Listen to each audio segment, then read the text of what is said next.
checking out another clip on the web show, and awesome fun catching up with Matty Rogers, Gold Coast product who represented Queensland in State of Origin, New South Wales Waratahs, of course the Wallabies and the Kangaroos, a dual international. Here's some footage here. A big game against South Africa. Phil Ward there popping the ball over to Matty, who just scoots away. Once he's in the clear, they're not going to catch him, and diving over for the try. That actually won the game against South Africa, so an awesome career. Of course, it's not all highlights and scoring tries and making great tackles. It's getting absolutely poleaxed here by Josh Lucy against England. You can see that clip on YouTube, had a lot of views, and a very, very tough game. And Matty playing it at the highest level. But nowadays, he's running around for the Gold Coast Titans, an absolute hero on the Gold Coast, and still as classy as ever, and an absolutely amazing player, Matty Rogers, kicking goals as well. He can do it all. So still having great times in his career, but it was a bit different. I ran into him at a sushi place on the Gold Coast just the other day, and he told me about the tattoo he was getting done, invited me to come down and film it, and we'll do a chat there. And there you go, at Chugan, just off the highway. That's actually the airport behind the trees there. And he wasn't joking about the tattoo being pretty serious, and that's where it was going to go, all over the back. So before the pain was about to set in, we stepped outside, grabbed the camera, and filmed a chat for the web show. Intergeneration in Chugan. Matty Rogers, how are you, mate? I'm nervous at the moment, a little nervous. Tell us why. Because I got a tattoo the size of my entire back just stenciled on, and they're about to start. Mate, they say that they're addictive. You must prove that true, huh? Like once you get one, you keep coming back. Yeah, I haven't been tattooed for a long time, actually, so probably about 3 or 4 years. So I went in to see my buddy, Palm, he's tattooed me for the last 15 years, and asked him, I just wanted to get some words tattooed on me. And he goes, mate, I've been wanting to tattoo this thing. Have a look at this. And he showed me this picture, and it was just perfect. It went, perfectly with the words I wanted to get tattooed. And yeah, so I didn't take much persuading. Let's put it that way. Well, mate, the show I do online is about chasing dreams and stuff. Have you always been a big dream chaser? I mean, growing up on the coast and playing footy, I guess. Mate, you know what? Nothing. I don't think anything great's achieved without first, having a dream. About it, and that's been my motto for a long time, and particularly over the last sort of, I guess, 5 or 6 years.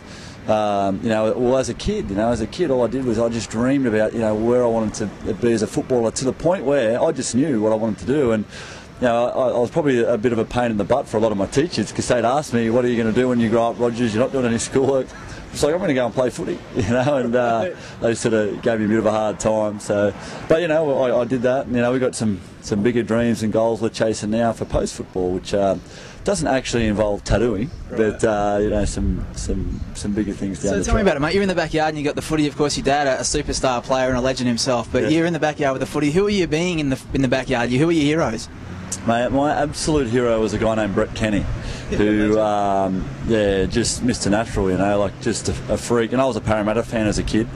Dad was, it was funny because my dad captained Australia in 1981, and I went to the cricket ground with him. I remember I was 5 years old, and I remember meeting Brett Kenny. My dad was the captain, but it was like, you're just Dad. Like, Brett Kenny, that was sort of like a day, like a moment in time for me. Yeah. And just sort of spurred me on to keep trying to achieve in the game. And now, it's sort of, I look back and it's sort of, it's my 17th year of professional sport, and it's certainly now it's exciting. Well, there's 3 Wednesday nights every year, mate, where every kid, I guess, New South Wales too, but we won't worry about them. Queensland, we just dream and live it. It's the biggest night of our lives. Yeah. Mate, you went there as a kid, had a dream, and you got there and you played for Queensland. What was it like? Oh, man, to try and explain it, it's impossible. Everything that you can sort of imagine, times it by 100. It really is, the hype, around the team just builds it up on the inside, and when you get to run it on the field. And my first game was at Lang Park, and it was the old Lang Park. And we won that game 9-8, I remember it. Wow. And that was just, it was pretty special. I can imagine, man. Even playing for Australia and then switching to rugby union. Not many people get to do that. I think you're like the 41st player or something to do it in history, to play both codes. You must be pretty proud looking back at that. Yeah, I am. I mean, it's something that sort of, when I started out, when I left school, I was playing rugby, and I was planning on staying in rugby, and then it wasn't professional at the time, and to have the opportunity to go back and play, I was rapt, because through my high school years, I was pretty excited about the chance of potentially being a Wallaby. Things sort of changed course. I ended up playing at Cronulla, and got to the top there, and then had the great opportunity to go back to rugby, and travel around the world, play in some stadiums that would just blow your mind, and just the support of rugby union outside of Australia is ridiculous. I mean, a lot of people say, "Oh, why would you want to go and play that game?" And you hear that a lot. It's they just simply don't know what it's like outside of Australia. That's why. Yeah. Well, what's the highlights? And I love asking people looking back at their careers. What's like the magic moments? I'm sure you got many playing for Queensland, Australia, and both codes. But if you could think of a highlight where it just didn't get any better, what would it be? Well, it was probably the Rugby World Cup final in 2003 at home in Sydney. Just a full house and just a lot of hype around the event, and it definitely lived up to that for us. We sort of fell short in double overtime. I know, Spion. Oh, mate, kills me. Still to this day, it's like meeting Brett Kenny's a moment in time. Losing that game's another one where it haunts me. The Rugby League World Cup final that we won in 2000, I mean, I had an absolute ball. 2001. Had an absolute ball being a part of that.